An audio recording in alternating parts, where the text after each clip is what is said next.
Sa iba pang balita, dahil po sa ilang aberya sa pag-file ng income tax returns online, ipinatigil muna ng Bureau of Internal Revenue o BIR ang pag-browse sa kanilang website para mas madaling ma-access ng mga magpa-file ang kanilang ITR. Ang detalye, alamin naman natin mula sa aming kasamang si George Bandola, live via phone patch.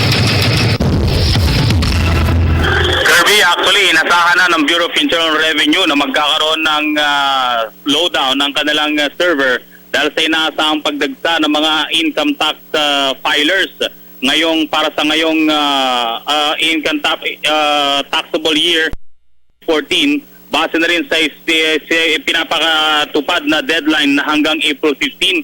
Ang notice ng BIR sa mga taxpayers na ini-email din ito sa kanila ay kinakailangan na hindi muna magagamit ang BIR website kung ikaw ay magbabrowse lamang o yung bibisitahin mo lang yung kanilang website, dahil sa kailangang pagbigyan muna ang mga taxpayers na lalong-lalo na yung gagamit ng EFPS o magda-download ng kanilang mga e-BIR forms hanggang April 15 para mabigyang daan ng mga ito na maging mabilis ang server ng BIR. Sa ganitong bukod dito, ayon na rin sa mga Revenue Region Director ng BIR, ay nagpatupad din sila ng pagbibigay ng kopya ng mga e-BIR forms na na-download na nila upang ma-fill-upan ng mga taxpayers offline bago i-submit either manually o base na rin sa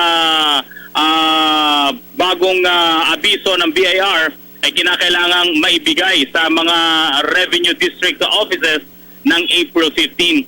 Nagpalabas nga rin ng bagong memorandum itong si Commissioner Kimi Henares, ang Revenue Memorandum Circular number 18-2015 na sa lahat ng mga taxpayers na kinakailangan i-file ang kanilang mga ITR hanggang April 15 lamang para makatugon dun sa deadline.